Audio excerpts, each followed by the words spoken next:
broadcasting from an Orion Spies Andorian antenna at the Babel Conference. This is PoliTreks. The Prime Directive, the Declaration of Human Rights, the United Federation of Planets, the United Nations, World War II, the Dominion Federation War, the Art of War, the Teachings of Sirach, Jesus Christ, Calus the Unforgettable. Namaste Homo sapiens, this is Shashank Avvaru, the co-host of PoliTreks. Today, for the opening thoughts, the new segment, and our closing thoughts, it'll just be me, myself, and I. Barry DeFord cannot join us for these particular parts of the episode simply because he's having internet connectivity issues. That's the long and short of it. He has had to disband his old internet service and set up a new one, and that is taking a toll on him both with time and with the machinations that are involved in setting up a whole new network in his house. So I am saddened that he'll not be joining us for this episode, but I am heartened to share all my thoughts and hear back from you guys about how I did without clearly the spine of the show and the guy who puts it all together. This is going to be weird. It might not be as good as our other episodes. I'm almost positive it isn't, simply because Barry's not here, but we will get through it. As always, we are delighted to be a member show of the Tricorder Transmissions Network. You can get into touch with us on Twitter on @PoliTreks, that's PoliTreks. You can also follow us on Facebook. Our name there is the same, PoliTreks. And if you are extra interested and would like to leave us a voicemail, you can do so by calling us on 609-512-LLAP, 609-512-5527. Now, before it gets so weird, let's move on to the news.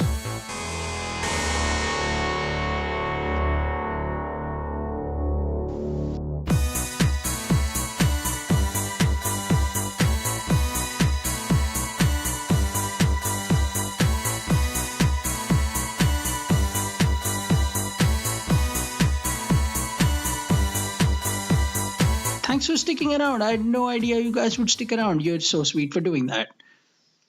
As always, we will be talking about current events in our new segment, trying to compare the reality to our Trek universe and trying to find parallels, trying to make sense of things, trying to just rant about some of the crazy things that are happening by comparing them to some of the ranty things that we have in Trek. Ranty? Is that a real word? We'll figure it out. Before I do get to the news, I have some personal news from the Tricorder front. We host a monthly meeting. I don't know if you guys knew that. It's a delightful meeting where it's really an excuse for me anyway to talk to all my friends doing all the other awesome podcasts, Trek Profiles, TrekRanks, Shore Leave, Weekly Trek, other shows I'm missing right now that are skipping my memory. It's just a great excuse for me to catch up with all of them, and we were all, as an exercise, just going through some of our social media stuff, and I happened to be on iTunes, and I found a delightful listener named Postcard from Riser who left a wonderful review for us. So I'd like to thank him or her. I also implore you guys, those of you listening to us on iTunes, to leave us a review. Good or bad, we'll take it. We like honesty. We like sincerity. If it's good, we appreciate it. If it's bad, we will listen to your feedback and we'll try to get better. So please, apart from talking to us on Twitter and Facebook and leaving us voicemails, which we do appreciate, try to leave us a review on iTunes because that helps us greatly. Anyway, moving on to the news today, I have something that has been bugging me. I am recording this maybe a little over a week after the Michelle Wolf White House Correspondents Association dinner. For those of you not in the know, the White House Correspondents Association hosts a dinner every year. Usually the president is present there, and it's a very friendly, joyful roast of the president, the administration, the media, just finding comedy in the extremely serious business of the Fourth Estate and the right to free speech and the ability to cover information about the government that is supposed to be taking care of all of us and working to progress our best interests. But since President Trump has taken office, he is not attended this dinner, although this particular year's dinner was attended by Sarah Huckabee Sanders, who is our press secretary. And there is a whole bunch of controversy surrounding the jokes that Michelle Wolf, the comedian who was present there, made. Typically, a comedian is invited. Most years, it's a good comedian. Your Stephen Colbert's, your Conan O'Brien's, your Seth Meyers. Sometimes they'll just have crazy comedians that are really there just to kiss up to the administration, and those are just there is a whole new box of skeletons surrounding that particular arrangement. But coming back to Michelle Wolf, she made a few jokes that are surrounding the administration's actions, and one of the jokes specifically targeted Sarah Huckabee Sanders, which the conservative internet went crazy about and started name-calling and started wars with people who actually enjoyed the comedian's ribs and her roast. I am one of those people. And they took the opportunity to turn it into a trial, essentially, for this comedian who was exercising her free speech by making sharp, intelligent jokes about her administration that is questionable at best. The fact that the Trump administration supporters started criticizing a comedian about her jokes that involved vulgarity, that seems as ridiculous as Cardassian justice to me.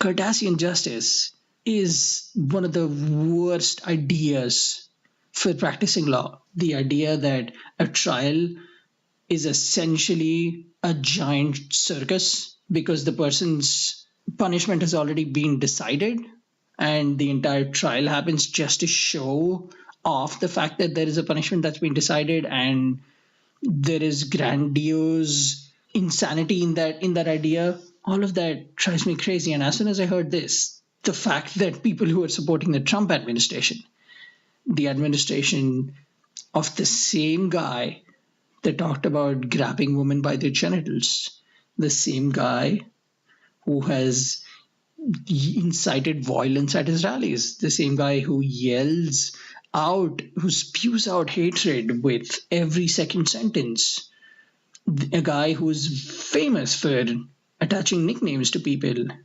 and a guy who has a history of misogyny and sexism and racism. The fact that people who support this guy think a comedian was in the wrong for making jokes that are funny and dirty seems as ridiculous as that to me. It seems like I am Kira in the episode Covenant, and I've been brought to Gul Dukat, and everybody who's worshipping Gul Dukat is telling me I am wrong for questioning why they're worshipping the guy who's tried to commit genocide on their entire country.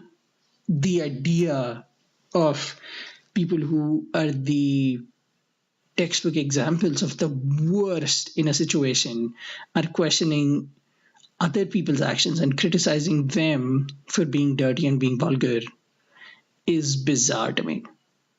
That is all I'll say about that.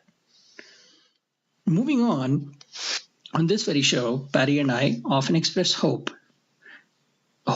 for peace in the Koreas.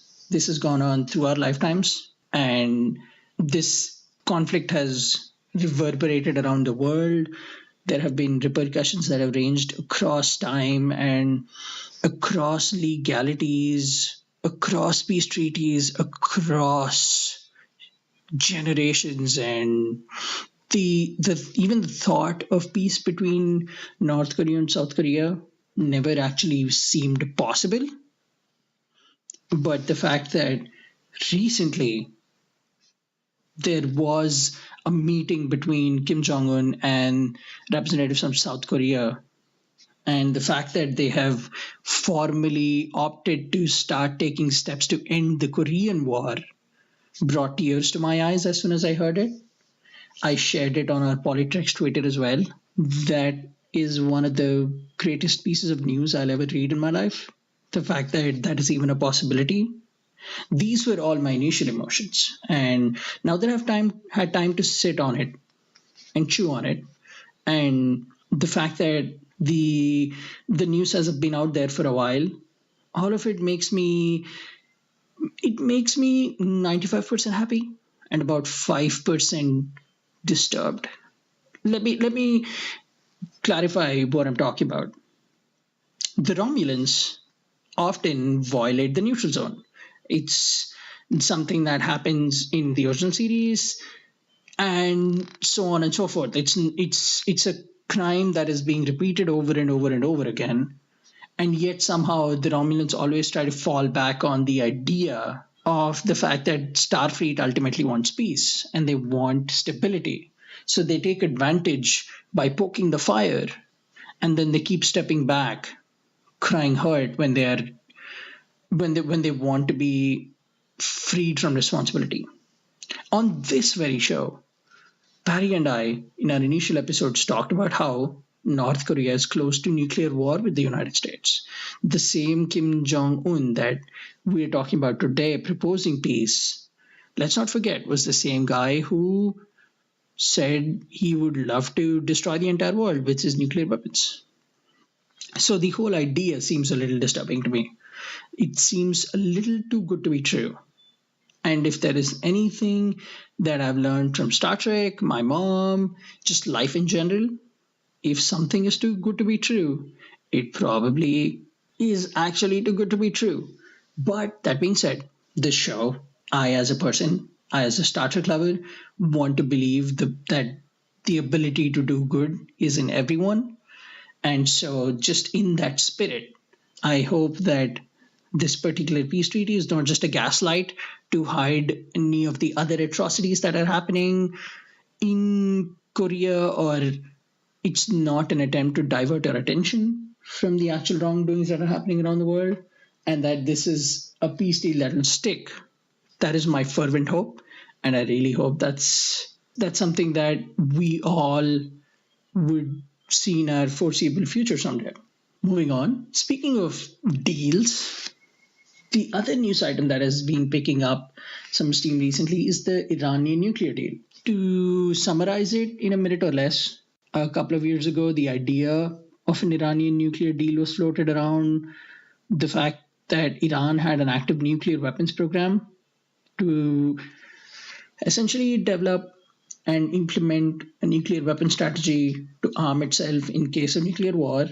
That was a possibility until President Obama and his administration, along with other nations around the world, got together and essentially got Iran on a deal table, which ended with the Iranians signing a nuclear deal in which it said, we will not be making nuclear weapons. The fact that that happened was one of the greatest achievements of the Obama administration. But the fact that it's gaining steam again is Trump is beginning to float the idea over and over. He said this in the past, but even louder now, that he wants to withdraw from it. Now, the Iranian nuclear deal does have problems. I, as a person who has studied these documents for fun, I promise I'm a fun person. I'm good at parties. You should come and talk to me at STLV and I will be fun and chill. I promise. I really read these, though, just because I find them very interesting. But if you read the Iranian nuclear deal, there are problems in it. I will acknowledge that. One of the biggest problems is that there are no set dates for everything. The fact that the document itself essentially says Iran will essentially not develop nuclear weapons now, but the document does not provide a firm decision on completely banning it from making weapons in the future. The fact that there are issues like this is a valid observation, whether it comes from me or anyone from any administration. But the fact that we want to withdraw from that just because there are issues like that reminds me a lot about the idea of the Prime Directive. The Prime Directive on its face is an incredible idea. It's like America. It's an idea so good it should not exist. But it does, just like America does. And the fact that the Prime Directive is not perfect is showcased in every series. You see that in the original series, you see that in the Next Generation more so, you definitely see it in Deep Space Nine, and even the new movies are made a point of showing how the Prime Directive can be a double-edged sword, just like the Iranian nuclear deal. But having said that, the fact that there is a Prime Directive allows those of us that have watched these stories unfold in Star Trek see that our characters make the best of this universe thanks to the Prime Directive. And they refrain from their baser instincts. They do the best possible thing they can do in a situation simply because the Prime Directive often guides them, the good ones anyway. The Prime Directive and the Iranian nuclear deal have a lot in common. They're both treaties that are flawed, but they're also both treaties that are filled with immense promise. The fact that we as a world could contain Iran enough to bring them to a negotiation table and sign this deal is probably a once-in-a-lifetime act. There is no repetition of that. And withdrawing from it will be as bad as violating the Prime Directive, irrespective of whether you think you're in the right or not.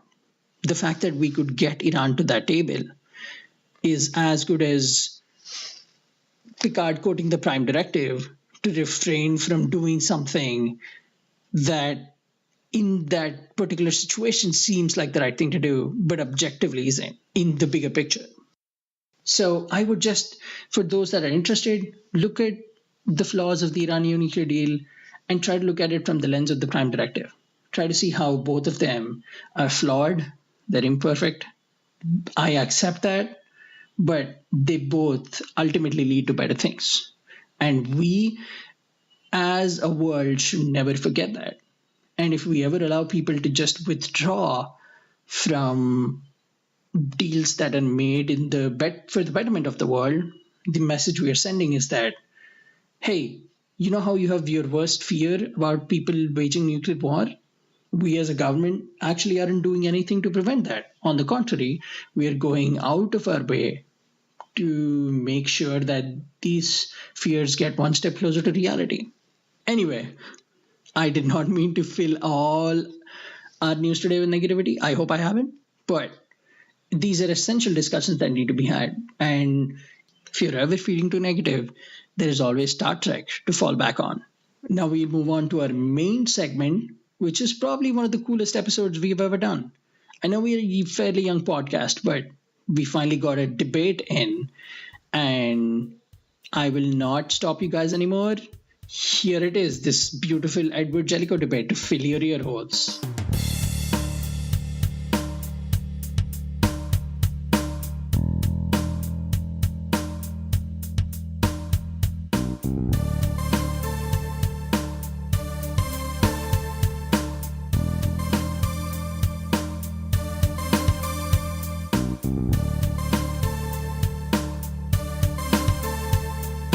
Welcome everyone to the first episode of DebateTreks. This will be our new debate series in PoliTreks where we debate hotly contested issues within the Star Trek universe about characters, episodes, overall themes, just general things that we can talk about that have divided fans over the ages.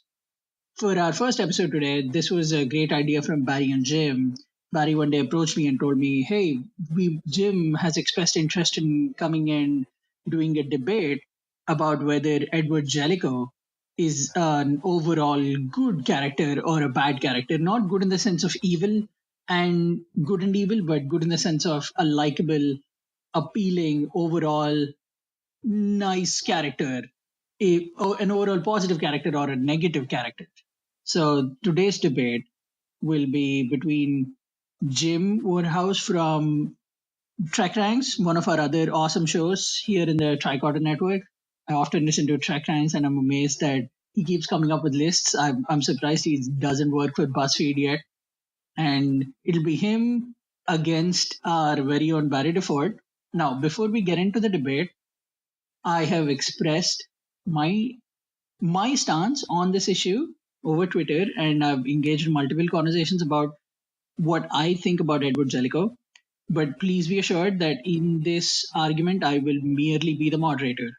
And the way this debate's going to go is we have 10 questions.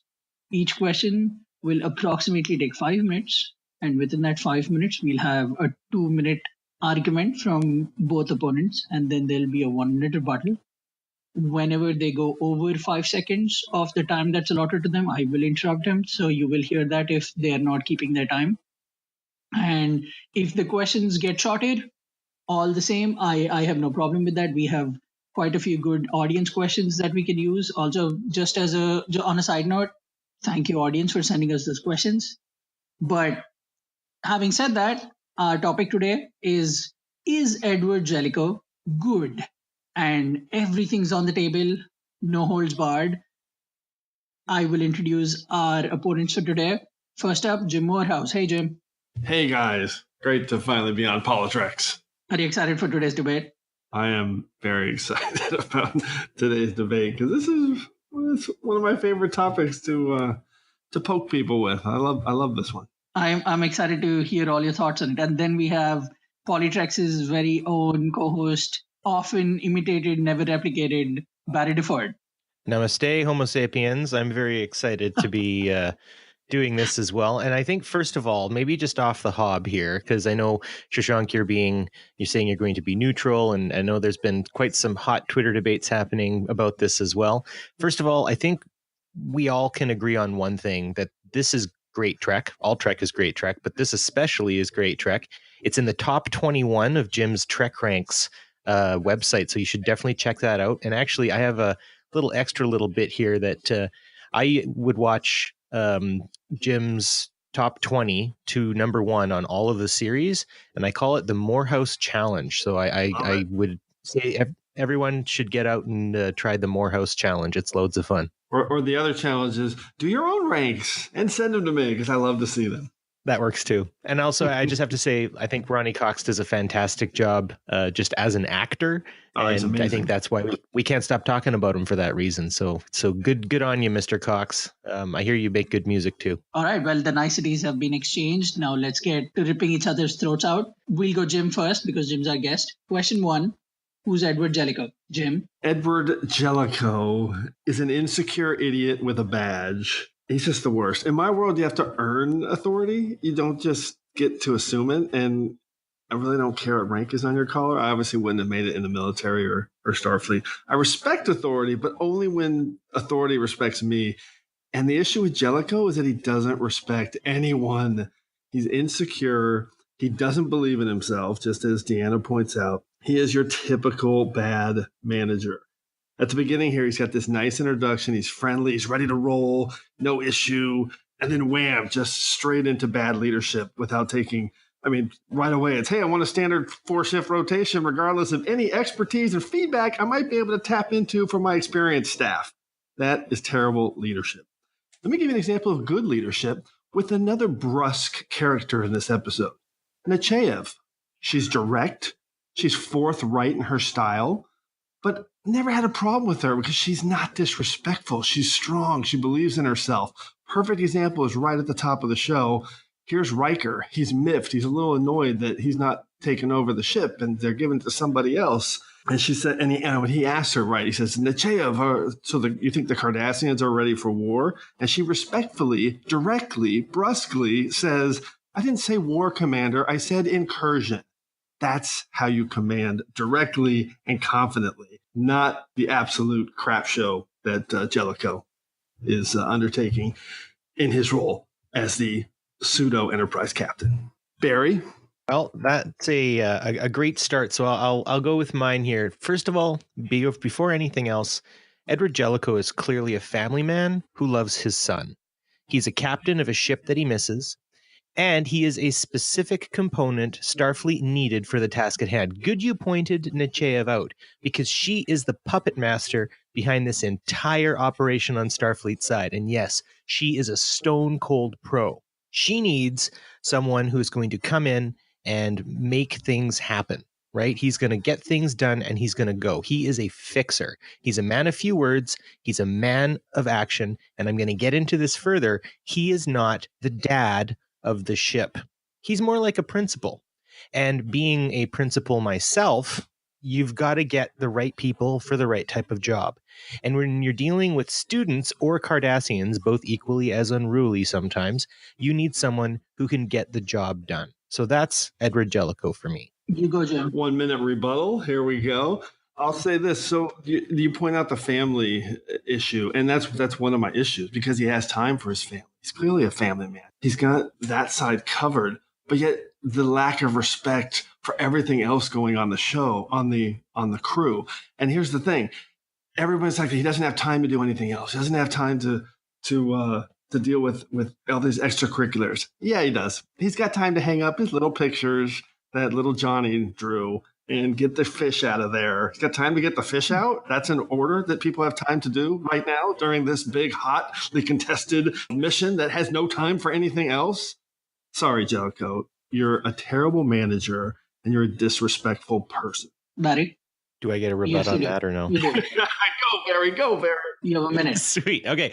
So I would say that more than anything in that respect, he doesn't have the time. He doesn't have the time to work. And yes, if he's putting up a couple of pictures that got like transported to him, fine. He gets a fish out of his office. Again, that's a transporter issue that's going to take about 3.5 seconds. He doesn't have time to sit around and sing Kumbaya with these people like Picard does. He's expecting that the staff of the flagship of the Federation is going to be able to get a job done. He isn't here to be their friend. He's here to prepare them for war. And again, we're going to be bringing that up a little bit later as well in my response to this. He doesn't have time, and he shouldn't need to have time. He's here to do a job, and so are they. Okay, good points all around. We got the timing right. Moving on to the next question. What makes Jellico unlike Captain Picard or Sisko or Kirk? Why is he better or worse than our protagonist captains?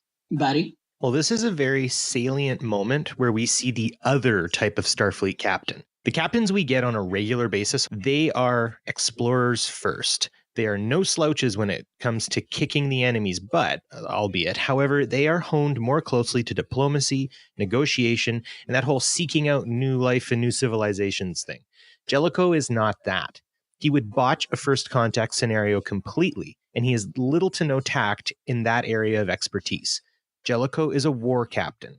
You may recall that he is the chosen captain of the Enterprise D in the Mirror Universe for that reason. Jellico knows how to run a warship. He's decisive, like a drill sergeant. He's almost Patton-esque, but without the bravado.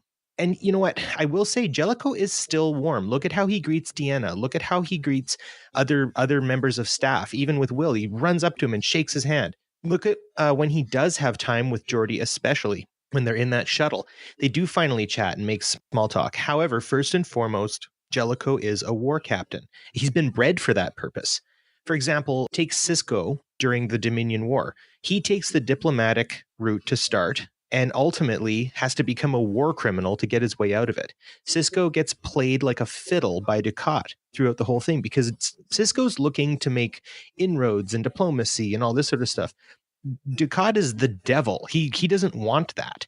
And I would argue that this is not some sort of failing on Sisko's part. It's just he was not put on the station for war. Jellico would have handled Dukat much differently.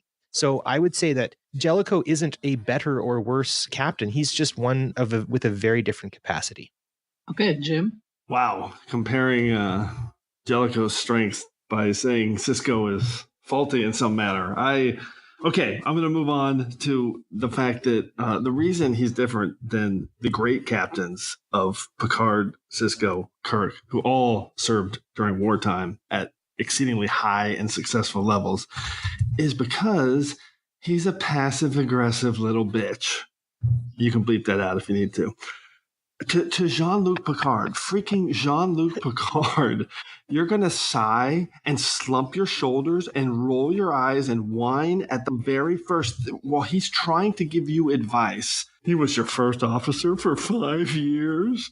What? I mean, this is not leadership. And this is not about, oh, he's the captain they need at this time. No, you need a captain that can do the job and rally the troops and have support amongst his 1,000 people on this ship. He's not a one-man show. It's not just his show. He needs everybody to support him. So if you've taken 5 minutes to understand your new command and the parameters in place to best help you achieve your mission, you would understand the value that someone like Jean-Luc Picard and Ben Sisko present. It's when you dismiss Jean-Luc Picard, who's literally telling you he's one of the finest officers I've ever worked with another passive-aggressive little response. Of course he is, Jean-Luc. These are the things a jerk does. These are the things that bad leaders do. And Jellico is a terrible leader. Barry? Well, I would say that if you don't like his style, you might want to take that up with Admiral Nechayev, someone who you sang the praises of, because she chose him. He's not there to mother his crew. In fact, he tells Picard, when Picard starts doing his little, hey, maybe you should look at these warp coil, blah, this and that. He says, don't mother me, Picard, because he knows what he needs to do. He knows where he's supposed to go, right? This is, it kind of almost reminds me of like a restaurant kitchen. You've got several orders coming up, and they're coming up now, and the people out there are going to become irate right away. So there just simply isn't time to make these little tiny inroads that you're supposed to do, especially given the fact that you are dealing with what is being touted as the most hostile alien species to date. And I will mention, I'm not downing Picard or Sisko. I'm saying that they serve different purposes, and that's what's important to remember. Jim? Yeah, I find it, I love this debate, but I love that you're using you don't have to mother me as a positive for this guy. That is the most, Picard is giving him important information about the ship's secondary systems during this scene. He's literally telling him about recent upgrades they've had. Passive-aggressive little bitch. I'll take care of the Enterprise, Jean-Luc. You don't have to mother me. Are you kidding me? How about, thank you for your expertise on this. That's helpful to one of the most respected officers in the history of the Federation. This guy, and your Nechayev point is totally moot. It's not relative. She's assigning an officer. There's plenty of reasons why she would assign this guy. Has no bearing on whether he's good or bad, and he is a terrible, terrible manager. Okay, well, I'm glad we got all those points in. Moving on to question number 3. Would the situation with Cardassia have transpired differently if Jellico was not involved? Would we have been better off or worse off? Jim? Yeah, so this one I'm gonna give a little bit on this one. So the end game here are the positives of Jellico, where he does actually succeed in the mission. So the end game, and by the way, that comes at the end once he's not really dealing with personalities, and once the real chess game starts, he does a decent job of logically extrapolating scenarios. He figures out about Minos Corva. Why is this? Oh, because now he's actually working with his crew, asking them for recommendations, listening to them, something he should have done all along, except of course for Riker, because he's still being the one that's being a baby about Riker, but we'll get to that later. So he does end up saving Picard and avoiding a war. So the end game here is a success. But the issue that I have is his means overall. And I actually don't think the situation with Cardassia would have transpired differently if Jellico was not involved, because Riker certainly would have led this ship in a great and impressive way to succeed in this endeavor. I mean, there wasn't anything special going on where they needed this guy's brusque, idiotic, terrible management skills. A Riker could have easily have commanded this, as could have Picard or Sisko. Okay, Barry? Well, let's suppose we reversed roles. Jellico gets sent down to the planet for something like this, and Picard is sent to negotiate with Golomak. Firstly, Jellico would have been caught, plain and simple. Being a military man rather than an explorer, the two types of Starfleet captains, he would not have done well with the whole torture thing either. See, the Cardassians thought they could break Picard. With Jellico, they would likely just have to kill him. He's not someone you'd want to just mess with, right? Trying to break Jellico is much like the Joker trying to break Commissioner Gordon in the Killing Joke comic series by a comic book by Alan Moore. It'll mess him up, but honestly, I think Jellico would probably just get back to work. There'd be no gain to Jellico's capture, and the Cardassians would resort to more drastic measures. Meanwhile, on the ship, I think Picard would be doing his usual diplomatic thing, which, hey, works with many species, but this is why he has the job he does, right? However, here the Cardassians are after Minos Corva. They would not take Picard's style well and would probably get frustrated. And above that, Riker would have gotten his little rescue mission to go save Jellico because they wouldn't have met and hated each other. And I think Riker would have been caught as well. And then this would have fallen right into the Cardassians' trap. Picard would have lost someone precious, and then we'd have a war. So I think the way things were put together means exactly that. They had to happen this way because this is how they ended up better off. Everyone in their place doing the thing they were supposed to do. Only Picard could survive that kind of torture. Brownie points for making a comic book reference. I quite appreciate it. #comics rule. Jim? That one went right over my head. So, this isn't about whether, I mean, obviously there's not a scenario where you would put Jellico on the planet. So I'm not sure why you're even bringing that up. But the point here is if Jellico wasn't in his role, would Picard or Sisko or Riker, another manager, another captain have been able to manage this situation with negotiating with Lamech, trying to cut through this scenario that the Cardassians were trying to slide through? Would that captain have succeeded? And there's absolutely nothing Jellico does that tells me any other competent, strong captain would not have been able to successfully navigate in this scenario. Full stop. Barry? Well, I think his ability to throw off the Cardassians is exactly what was required to ensure that time was bought for Picard, and eventually the end game did fall in Jellico's favor, right? He's able to keep the Cardassians in a position of needing to always be on the defense, of always needing to be, ensuring that they know how to deal with this loose cannon. So I really think that he was put in the perfect spot to get this done. And if Riker was in charge, he would have tried to save Picard and would have gotten someone else killed down on the planet. Okay, you guys do have 2 minutes. Do you want to go back on a back and forth? No, let's just keep going. Okay, question number 4. Jellico's treatment of the crew is interesting, to say the least. Was he justified in treating everyone the way he did? Barry, we'll start with you on this one. Well, again, I'd say you've got it backwards. The treatment of the crew to Jellico, now that's interesting. When being told what they were to be doing, Crusher and Worf seemed trepidatious about the whole going with Picard. And Picard says, I understand this is difficult. All I ask is for you to trust me. This is how Picard rolls, right? He's that different breed of Starfleet officer.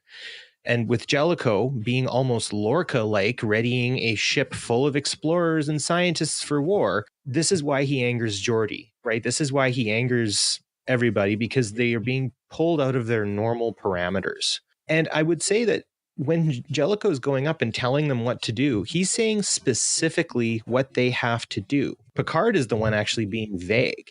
And he's just saying, you just have to trust me, right? Whereas Jellico's saying, I want this, this, this, this, and this, and nobody's going for it. So when Troy comes, especially into Jellico's reading room, to tell him he needs to take more time to get to know the crew, this is not a Jellico problem. It's a crew problem. Riker's in a huff because he can't do things his favorite way.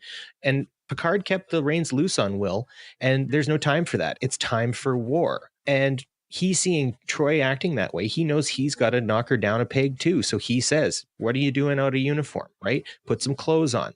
I like to think of it this way. If you guys have seen Pulp Fiction, Jellico is the wolf. He's telling everyone what to do, and then everyone goes Vincent Vega and says, well, you could say please.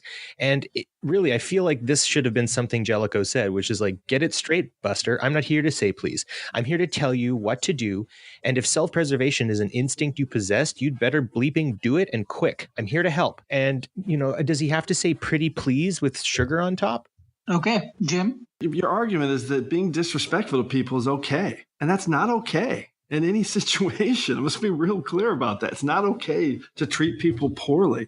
And when he's going around asking the crew, what they're not upset because they're asking him to do hard work, which Geordi says. They're upset because he's being disrespectful and not asking them for their opinions and their expertise. These are experts in their field. And this guy is a clown, the way he treats them in terms of their roles. And you bring up Mira Lorca. You're comparing him to Mira Lorca rallying a troop. I say Mira Lorca because it's Mira Lorca. So this is just not how you operate. It's not how you manage. And it's not okay to treat people disrespectfully. That's what he does time and time again. I don't care what the scenario is. That's why he's a bad dude. So in the Deanna situation, he's so disrespectful of Deanna. She very professionally brings her concerns to her leader, and he's just so disrespectful. And again, the dumb argument here is that he's a man on a mission. He's a tough XO that doesn't have time for a honeymoon with the crew. He's completely missing the point. The best way to achieve your goals is not act the way you're acting. It's very demeaning. He's like scolding her. He's admonishing her. It's absolutely unacceptable to treat people this way. I don't care what the management structure is. I don't care what stakes are at play. You have time to treat people with respect. That is what this guy cannot do. That's why he's a terrible manager. Barry, do you think Jellico was disrespectful to the crew? No, and I'm going to quote the wolf again. If he's curt, it's because time is a factor. He thinks fast, he talks fast, and he needs everyone to act fast if they're going to get out of this. You got to understand, in a command structure, name of the show, right, chain of command, you got to let the pips do the talking. And when Geordi goes complaining to Riker, and Riker clearly complains to Troy, and she goes and fights his battles, that is unprofessional. That is a breach of trust on their end. They should have brought their problems to him, and then he could have said, when this is over, we'll talk it out. But right now, I need you to work. Right? That's what it means in these very important situations. He doesn't have the time to do it. And when he does, he is a very nice guy. And you're right, Jim. He does end up talking with Geordi as he finds himself with more time. But right at the beginning, he's told, this is it. You've got to go. You've got to do this now, and you've got to make it happen. And everyone has their little tantrum, freaks out, breaches the chain of command, and starts complaining to each other. I'm sorry. That's pretty bad.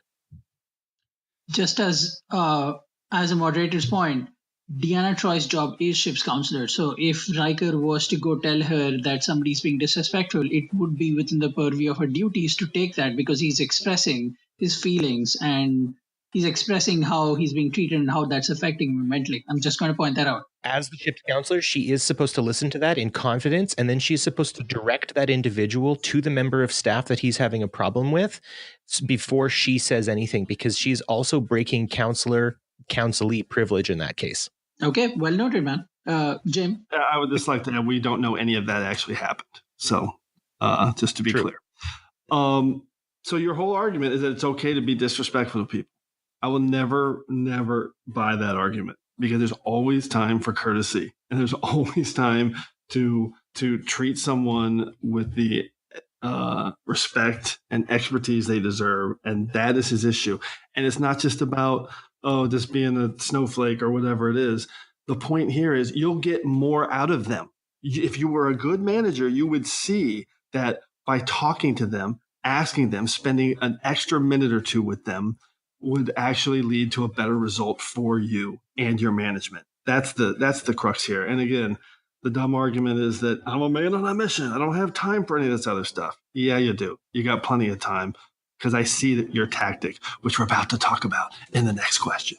Okay. Well, that was a good segue. Moving on to the next question. Jellico's negotiation tactic with Lamech, the observation lounge to the ready room switch, and then making him wait an hour, etc., baffles the crew. Is this an effective negotiation tactic? Jim? Man, this is the absolute worst. I don't even know where to start on this thing. He doesn't tell his crew what he's doing in regards to making Lamech wait. And communication with your team is critical in every scenario, especially one with this much pressure and time-sensitive issues. Dominant position bullshit, making Cardassian wait, it's just that classic alpha male crap that I don't have any time for. In that case, to be the wolf that is still standing at the end. Okay, got it, Mr. Jellico. So your great strategy that is so critical to this mission is to eradicate the person on the other side of the table, if you have to be the only wolf standing at the end.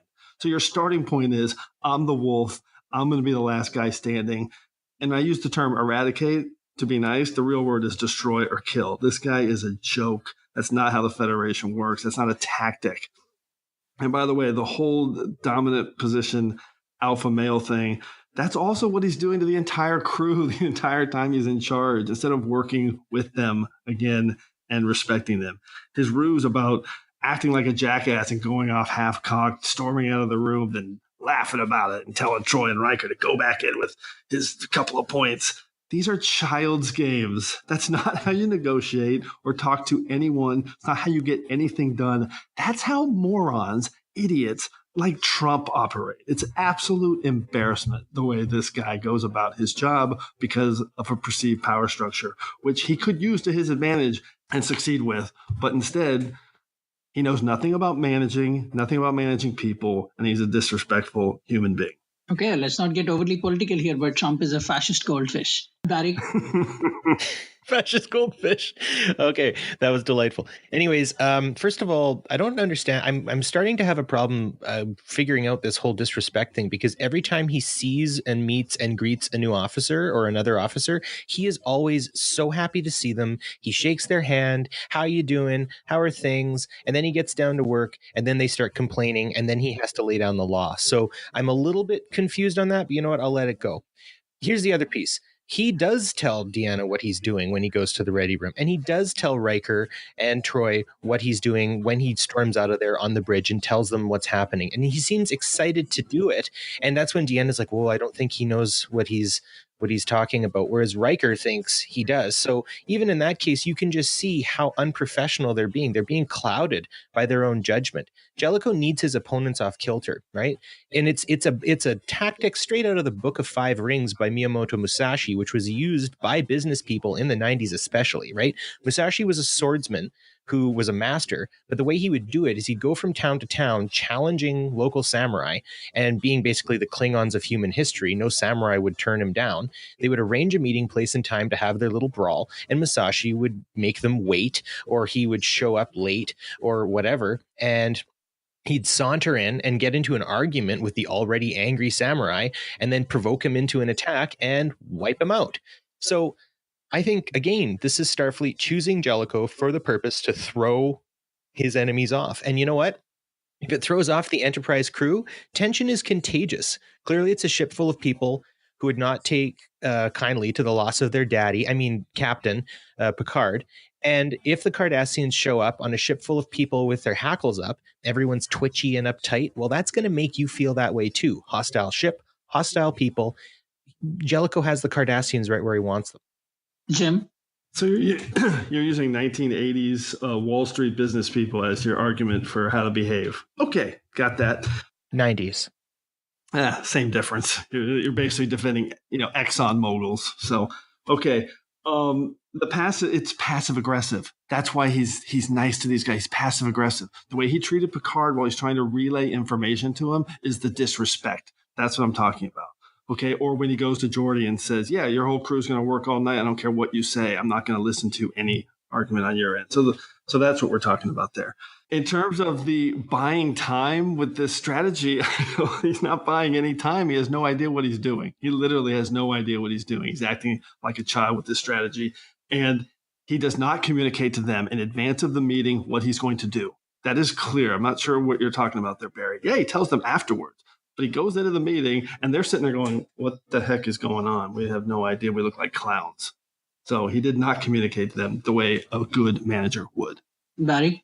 Well, again, I think they know where he's supposed to be and what he's supposed to be doing. It's them who are not following his lead in that respect. I mean, really, when does Kirk know exactly what he's doing? I mean, the man he is a risk taker. He's the one who's gonna push out these no-win scenarios and try things differently. I mean, Picard has shown on many times that he's just, he's letting the tools that he has been trained with strike at the time that's necessary. And that's the point. Jellicoe is trained differently from Picard and from Sisko and from Kirk and Janeway and all the rest because he has a different capacity within Starfleet and was needed for that specific time. And yeah, I mean, it throws the crew off. It throws the senior officers off. But that's really seems to me like a senior officer problem. Okay, good points all around. I'm just going to point out that I do think, as myself, Kirk knows what he's doing when he's flirting with alien women. Moving on to question number 6, and this is where a lot of our points so far do converge, so maybe you guys can stretch it out a little. We'll be good with that. Would Jellico revealing the mission plans to Riker have helped stop the capture of Picard and his crew? On a broader note, would Riker handling this mission have turned out better than Jellico's? And Barry? No on both counts. Things happened as they did. I think it was Jellico's prerogative to or not to tell Riker, but given the fact that immediately when Jellico gives Riker his very first order to add an extra shift, right, to the Enterprise, Riker doesn't do it. And right then and there, that sets the tone. He needs him to do a thing and he doesn't do it. Are you kidding me? He doesn't meanly say it either. He says, "Hey, great, cool, nice to meet you. Here's the thing I need to have happen. Blah, blah, blah. Great, Will. I'll talk to you later."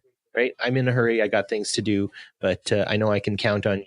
So Picard and Jellico also, by their superiors, also have been told not to say anything. I'm currently in collective bargaining with my teachers union and the board. I can't say anything, even to my administrator, let alone to friends or anyone else, of what's going on. It's a rule, right? So Riker, like Picard, wasn't fit specifically for this mission, and he proves it when they say that they have Picard. Riker's like, "Is he alive?" Like, are you kidding me, man? Like, seriously, follow the lead of the guy who's in command, right? This is a different person. You have to accept the fact that Picard isn't around anymore. And you'd figure that his time taking on the Enterprise so decisively and amazingly in Best of Both Worlds, he would have been able to adjust to that a little bit faster. I don't know if he was written very well here. Yeah, so in regards to this specific question, would Jellico reveal the mission plans to Riker have stopped? No, of course not. That is irrelevant. And on a broader note, would Riker handling this message have turned out better than Jellico's? I don't believe it probably would have, because the end game here is a positive for the Federation. But the real question about this debate is whether Jellico is a good manager or a good person, or however you want to phrase that. So I don't think those two are relevant. What I will say in regards to Jellico, let's go back to his management styles here. You keep talking about he's buying time and pushing the Cardassians. They turned the tables on him completely. He looks like a fool. The whole thing when the Lemec springs the video, or it says, "Hey, we've captured a captain on the ship on the planet's surface trying to do this," and then he's completely dead quiet. He has nothing to say. A brief recess would seem to be in order. This whole thing makes me want to root for the Cardassian, because all Jellico does is get depressed, slumps out of the meeting, and then in the next session he has a complete meltdown, screaming in the middle of a conversation, screaming, "You gave up your claim to those territories when you signed the armistice. You couldn't take those worlds by force, so you want to give them the bargaining table." Blah. What a great leader. What an unbelievable leader this guy is. And when Deanna says he's not sure of himself and he's insecure, it's what she's saying. She's 100% spot on. After that, in every meeting, after the Cardassians had the upper hand, and now he's quiet and indecisive. So that's buying time. Okay, nice impressions, Jim. Barry. Yeah, those were very good. Okay, so once again, he doesn't have any control over that variable changing within the meeting. And yeah, he's still playing, big dog, that sort of thing. Absolutely. It's Riker who shows his hand. It's Riker who ends up making Jellico have to be more reactive by saying, "Is he alive?" Jellico was more than happy to just sort of go, "Oh, okay, I don't know what you're talking about," right? Like, well, that doesn't make any sense and all that sort of stuff. And then later, when they're caucusing and you've got Jellico, Riker, and Troy, Riker's all like, "We need to go save him right now," blah, blah, blah, and stuff. And I know this moves into the next question, but you tell me who the more unprofessional person is here. Jellico. Hey, if you guys interrupt each other again, I will turn this podcast right around. I'm not kidding. Sorry. It's the first time. It's like 6 questions. It's the first time.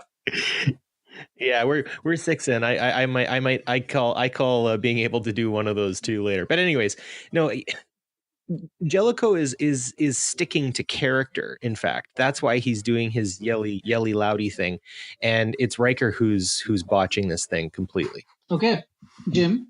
I don't even know how to respond to that. I mean, sorry, I'm not being disrespectful. He literally has no control over himself. This is not an act. This is a commander who has no control over himself, who's had the tables flipped on him, and he's screaming out of control at the guy at the other side of the table that you need to negotiate a very delicate a situation with. And you're blaming Riker for this? I got my hands in the air. I'm at a loss on that one. So, next question. Okay, moving on. Thanks for the segue, Jim. Was Jellico right in his first instinct of telling the Federation to abandon Picard? Jim, will start with you on this one. I mean, I'm dying to hear how you would argue anything other than absolutely not in this one.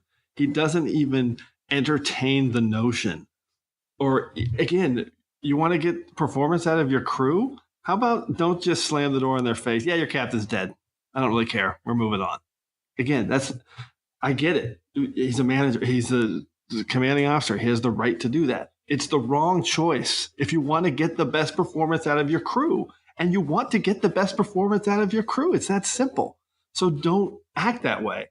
And whether or not there's an option to free him or not, slam the door in the face of your crew and act like he's dead. There's no way to get him back when he's clearly not. And there clearly is a way to get him back because he does come back, is management at its worst. Again, he's a terrible leader.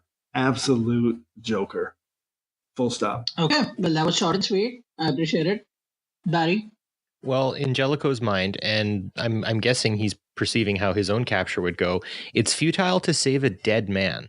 And in that, Riker has already proven that he is not going to follow any of Jellico's orders. So why would he cut a complete, random variable loose on the Cardassians, right? He's actually, interestingly, saving Riker's life by saying, no, you are not going to go do that, because as far as I'm concerned, Picard's probably going to be already dead, because I know how Cardassians work, right? I've negotiated with these guys before. He doesn't want Riker. He doesn't want Data. He doesn't want countless gold and red and blue shirts to go to their death to save one person. And this is the needs of the many outweighing the needs of the few. It shows up a few times in this series, and I think in this case, Jellico is pushing that. He's saying, no, Riker, you can't go. I can't let you die too. And Riker doesn't see that. He's blinded. He's not saying that. Okay, point of order. When Riker does follow some orders that Jellico gives him, that fish does get out of the ready room. I'm just going to say that. True. Okay. We're going to talk about Jim? Riker in the next question. Yeah. My rebuttal to that is very clear. Again, you're missing the key points here. It's not about the mission. It's not about, first of all, he is alive. So for him to say there's no chance of saving him, he's 100% wrong. Correct? Correct. There's really no arguing that fact. He's alive. He gets saved through actions of Jellico, by the way. So full credit there. But the point here, if you're a manager and you want to get the best out of your people, don't act the way Jellico acts ever, because it's ridiculous. You need your people at their best. So the best thing you can do is not slam the door in their face and say, your captain's dead. Sorry, guys, we're moving on. That's just not, no one would do that. That's the absolute joke of an insecure individual. Barry? Oh, I got another rebuttal? Oh, goodness. Okay. No, I would just say that I think you're missing the point, sadly, here, in the sense that Riker is becoming more and more reckless because his best friend is in danger. And Jellico doesn't want to add another variable to play directly into the Cardassians' hands. He wants to see this through. And if Riker's off on some crazy mission attacking Cardassians, that's not going to work out. And I do appreciate your point. Yes, Jellico's tactics, planning, everything moves forward to end up ultimately saving Picard. And it's with the help of Riker it being put in the right place. So you're right. You put people in places where they're going to operate to the best of their abilities. Moving right on, both opponents have requested extra time on this, so I will give that to them. Was Riker right in his actions as first officer to Jellico? Barry? Riker breached protocol on several occasions and deserves censure.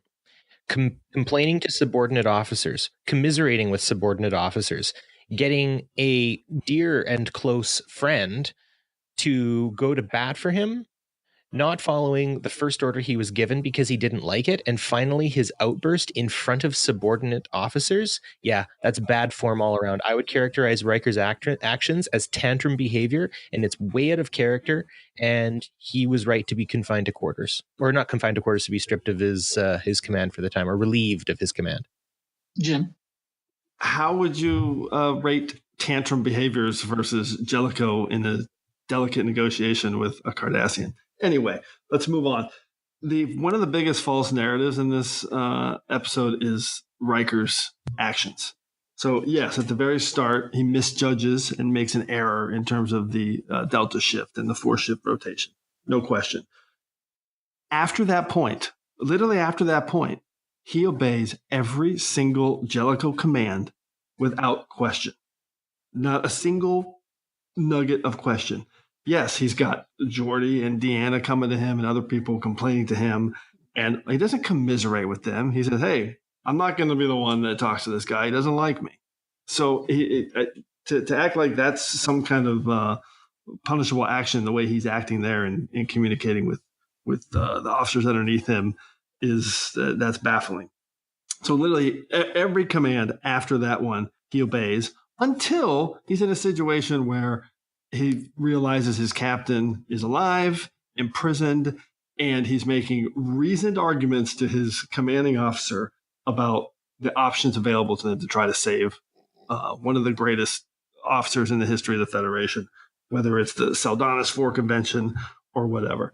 So at that point, you know, when Riker pushes back to save his captain, I have no issues, but it's that false narrative of everything in between that I find puzzling. Barry?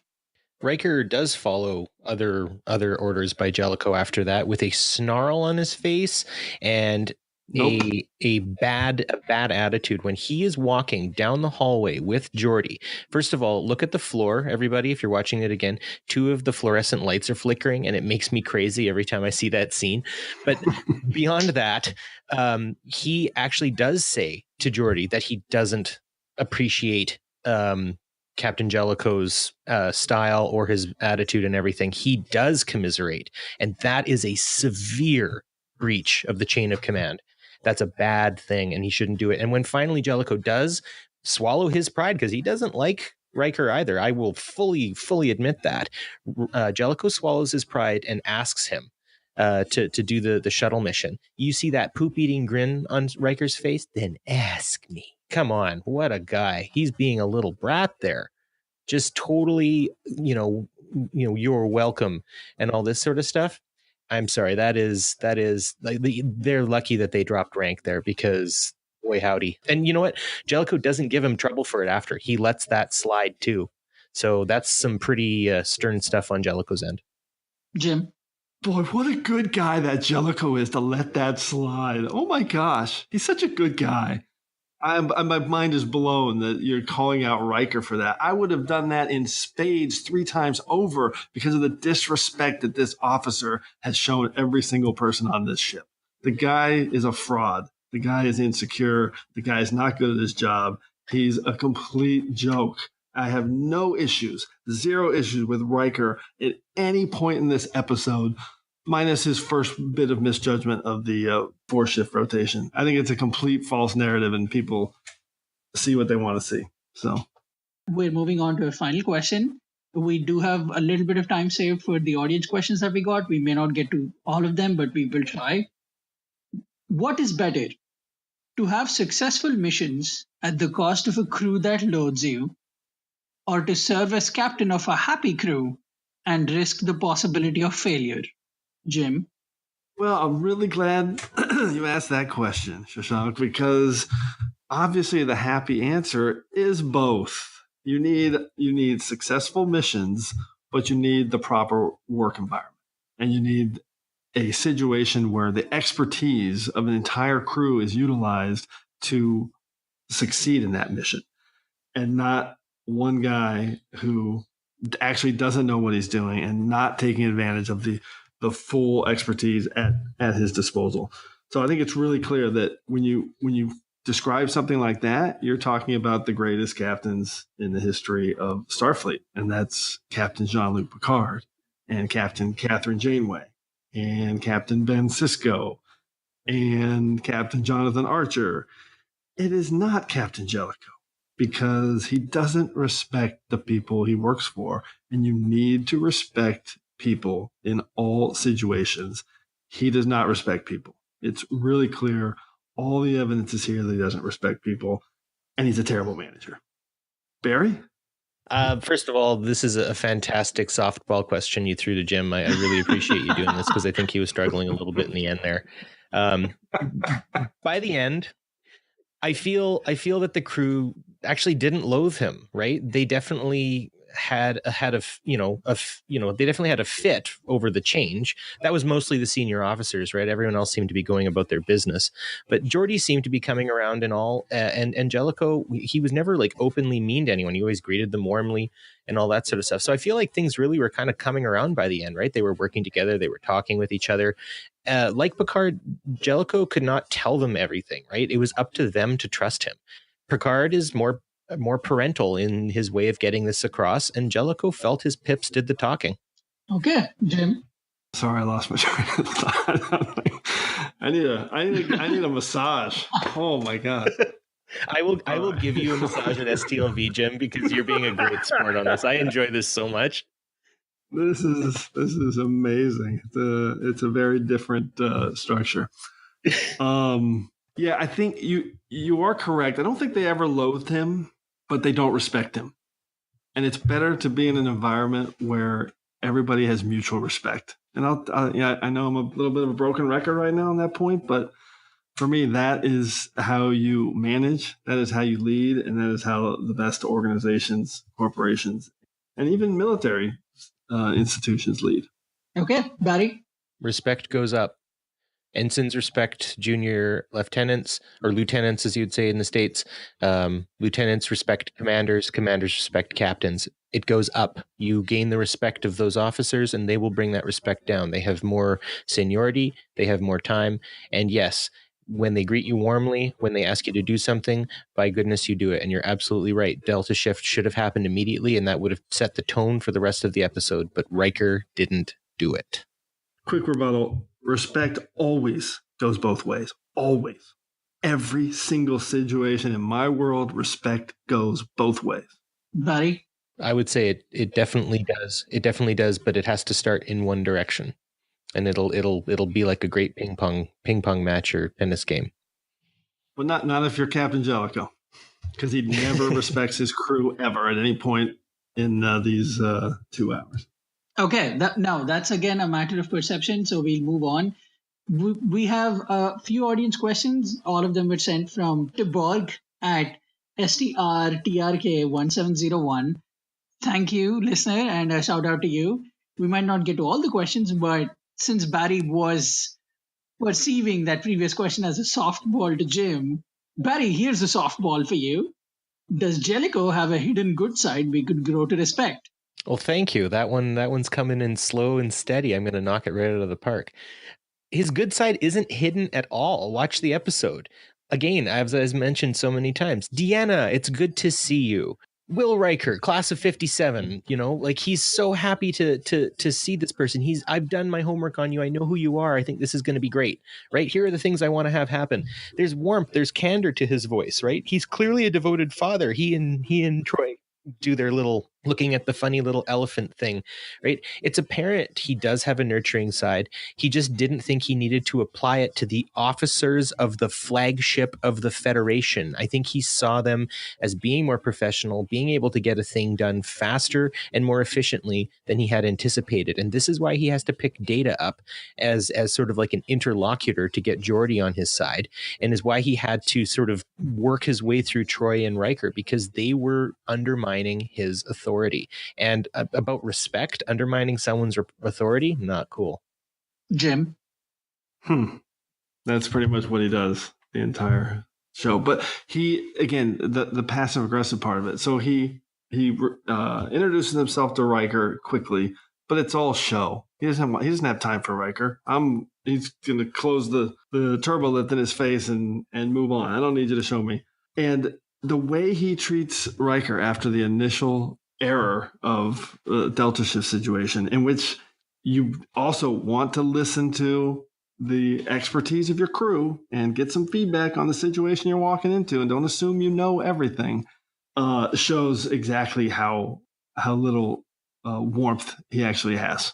Because right away it's one demerit and then you're dead to me. That's his response. And the way he treats Deanna, it's so demeaning. He admonishes her, he's scolding her.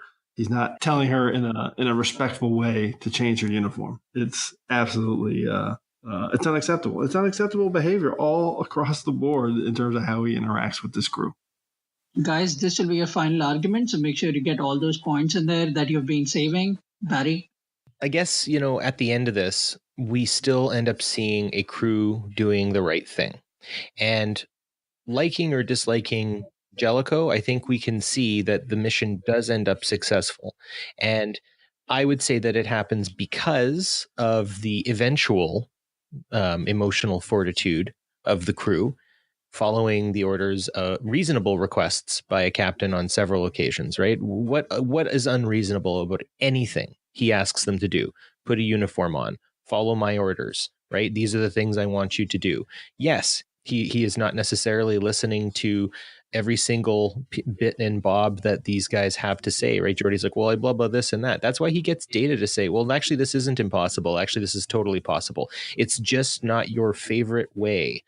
And in that sense, these guys on the Enterprise were designed by Starfleet to be explorers, scientists. That's why he pulls essential services like Astro, Bio, whatever, or something like that. And Geordi's all nonplussed by this. He's like, well, you're taking away stuff from that. And he's like, I'm not here to do research. I'm here to fight the Cardassians. And if we end up getting caught with our fingers up our nose, we're going to want to be able to have, like he says, I want bear shot, right? He wants something, he wants to hit first and hit hard if he has to.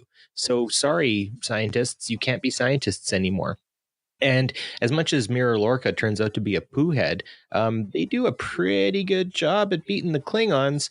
So again, you've got this scientific crew who are being switched over to being warriors, and one way or another, both gentlemen get the job done. Jim? Yeah, the job does get done, but the means are a train wreck, and Captain Jellico is the conductor of that train. You gave up your claim to those territories when you signed the armistice. You couldn't take those worlds by force, so you wanted to give them to you at the bargaining table. This guy has no self-control. He absolutely loses his mind in that scene.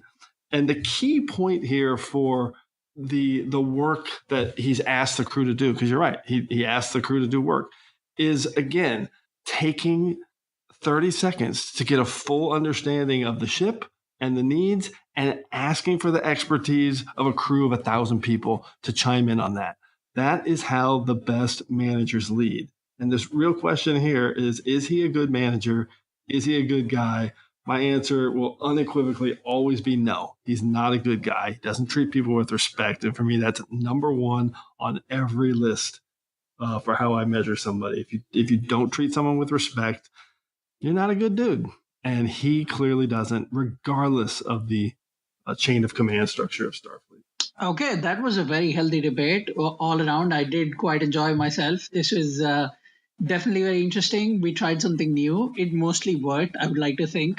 We had a format. We tried to stick to it, but that's mainly the way casual, non-formal debates go, is there will be a structure thrown out and people will try to stick to it. And that's how you try to get into that hour 5-minute mark. But most importantly, did you have a good time, Jim?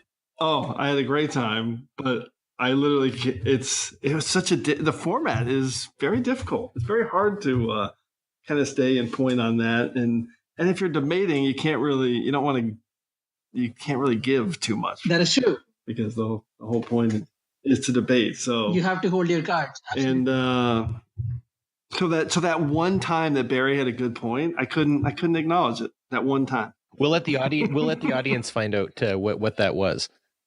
Yeah, that's a good segue. You guys are great with segues. I quite appreciate it. Well, when this episode drops, we will also be attaching to the Twitter announcement of the episode a poll with both our opponents' names, and you can vote on who won this episode. It's not my place to say, which is why I decided to refrain from making that decision. But if there was a decision I had to make, it is that the first episode of DebateTreks is a big success. I quite appreciate and enjoyed listening to both our opponents today. It did get a little rowdy at times, and we just had to calm things down. But overall, it seemed like it was a friendly, nice, calm atmosphere. So I do appreciate that from both of you. And my personal thoughts about Edward Jellico are out there. You can go out and find them. But these guys did make a lot of good points. There's not a whole lot of redundancy, but the way the questions were designed, and I designed them. So if there was redundancy, I am the one to blame. The way they were designed is to touch upon each aspect of Jellico that we see. And there are some questions that can be perceived as this being a softball, as one of our opponents said. But there is enough in there, I would like to think, for both opponents to have gotten their piece out on this particular topic. With that said, I quite loved the fact that both of them were up for the format. They both enjoyed it. They both seemed to have a good time, and they had a lot to say, which clearly was the whole point of the debate. So thank you, Jim and Barry. I'm getting my blood pressure checked right now because my heart rate is I have to say, it is an honor to have you on, Jim. You've definitely been instrumental in my return, deep return to Star Trek love and fandom. A year ago, I heard you your first episode on TrekRanks, and honestly, I have missed very few, if any, and have listened to a few more than once. Your passion and love for Star Trek is something that I admire quite a bit, and I also envy the fact that you have actually, you've got screen time, and that's so amazing and so cool. And reading your story was amazing. And if you haven't read Jim's story, you need to go and do that right now, because getting that insight is so incredibly cool. So, Jim, all in all, disagreeing on something like this with Star Trek, the best part about it is you and I both, all three of us, unequivocally love this franchise, love this show, and would gladly watch any episode, anytime, anywhere. So yeah. And we'll be doing that together at STLV this year. I cannot wait.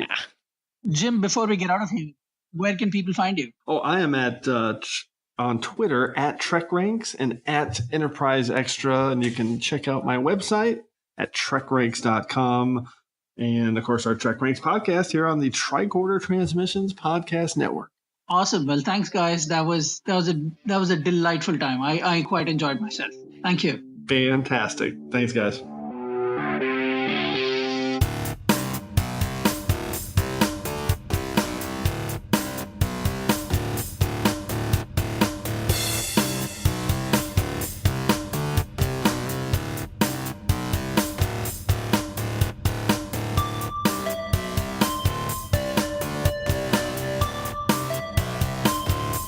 Wow, how crazy was that debate? The fact that I got to moderate it was in itself a privilege.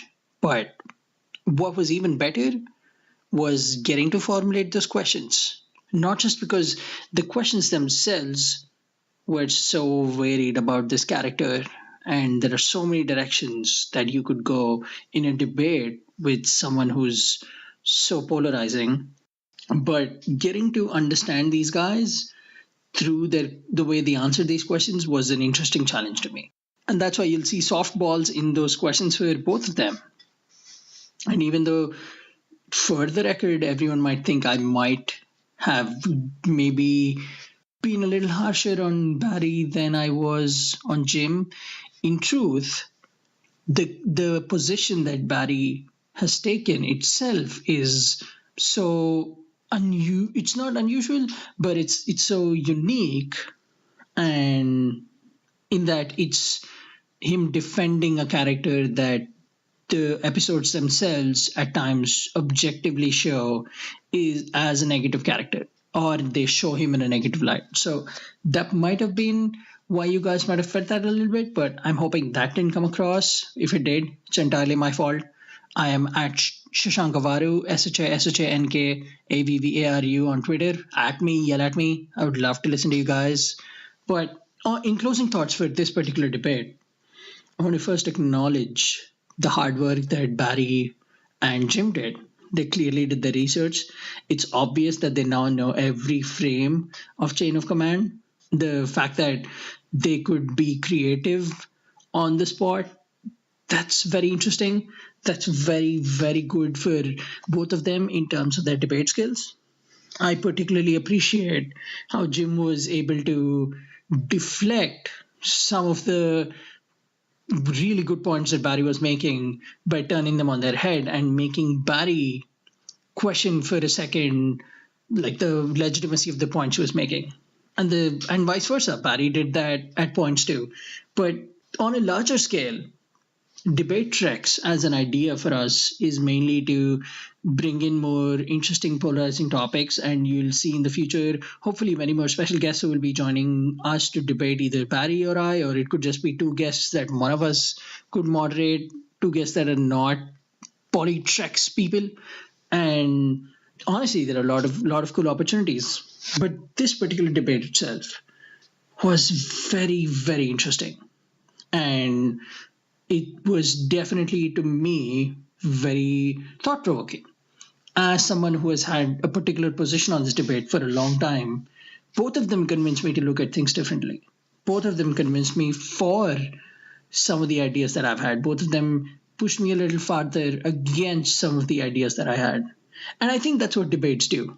Debates don't come out telling you outright who won or who lost. They mainly serve as a purpose for you to question your own stances. They are an opportunity for you to break down and deconstruct some of your own thoughts about the topics that are being discussed. But Edward Jellico, the fact that our first episode was a character-heavy debate, that is very, very delightful. And I believe these guys have been talking about it for months, and I'm glad we finally did it. And I am glad, if not for anything, for the fact that we could have a coherent debate with ideas, just with decency and professionalism and creativity, and not yelling and ranting and making me stop the podcast. At no point were these guys that disrespectful, or at no point did I sense any animosity. All the war I felt was between the words and the opinions, not the people themselves. And for that, my hat goes off to Barry and Jim. They're good guys debating a good topic with interesting opinions. But getting to some of the meat of the actual topic, Edward Jellico is a polarizing character. You as a person cannot deny that. It's understandable if you have a stance on it that other people disagree with. But it's very important for you to understand that in our debate, both these guys knew from the outset how disagreeable they were going to be about this topic. Barry had that stance that he had his whole life. Jim had the stance his whole life. And the fact that we could bring them together and actually form a narrative that unlocks some more layers about Edward Jellico, that I think is the real value of the debate. You should go through this entire debate again and just focus on the styles of Barry and Jim. Jim clearly is a very outspoken, very energetic speaker who loves being creative. He loves hitting you with the emotions. Barry is a very by-the-book guy. He will bring in the facts. He will try to be the diplomatic one. He will try to bring more of a checklist approach, while Jim brings in more of a stump speech approach. And the fact that through these questions and their answers, I could decode their personalities, that helped me very much, just as a guy who had the pleasure of listening and moderating these two hooligans. But overall, I will just say this about the debate. We will see in the future what the actual impact of DebateTreks will be and how popular it goes on to be within our listeners. If you loved it, please give us a shout on Twitter. We are on @PoliTreks, PoliTreks. Give us a shout on Facebook. We are on PoliTreks. You can reach out to us on our voicemail and tell us how you felt on 609-512-LLAP. That's 609-512-5527.